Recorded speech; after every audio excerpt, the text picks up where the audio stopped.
Ilang mga senador ginit na maiging lumantad at tumarap sa Senado si suspended Bamban Tarlac Mayor Alice Guo. Ito ay sarap ng kanilang ipinalabas na arrest warrant ng mataas na kapulungan laban kay Guo at iba pa.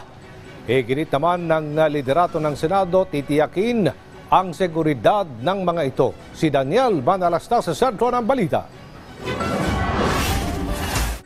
Matapos mailabas ng Senado ang arrest order laban kay suspended Mayor Alice Guo, pagtitiyak ni Senate President Francis Escudero, ginagarantiyan ng Senado sino mga dadakpin para i-detain sa Senado ang seguridad ninuman, kabilang na siya. Na-identify na namin ni General Angkan yung pagdedetainan, hindi lamang sa kanya, ulitin ko, sa iba pang inisyo ng warrant of arrest ng Senado.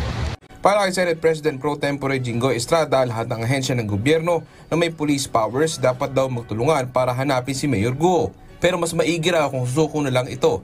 Ayon sa kampo ni Guo, hindi na sila nagulat sa inilabas na arrest order. Sabi ng abogado ni Guo na si Attorney Stephen David, nasa Pilipinas pa rin ang kanyang kliyente. Pero pinayuhan na rin daw niya itong lumantad sa Senate hearing. 50-50 siya.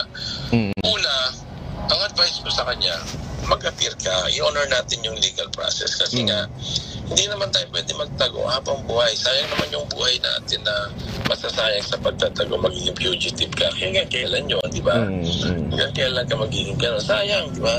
Samantala, kung mag-a-appear ka, ang kailangan, di naman yun para parusahan siya kasi may presumption of innocence. Si Senate Minority Leader Cojo Pimentel umaasa naman na babanggitin ni Pangulong Ferdinand R. Marcos Jr. sa nalalapit na SONA ang usapin sa Pogo. Daniel Manalastas para sa Pambansang TV sa Bagong Pilipinas.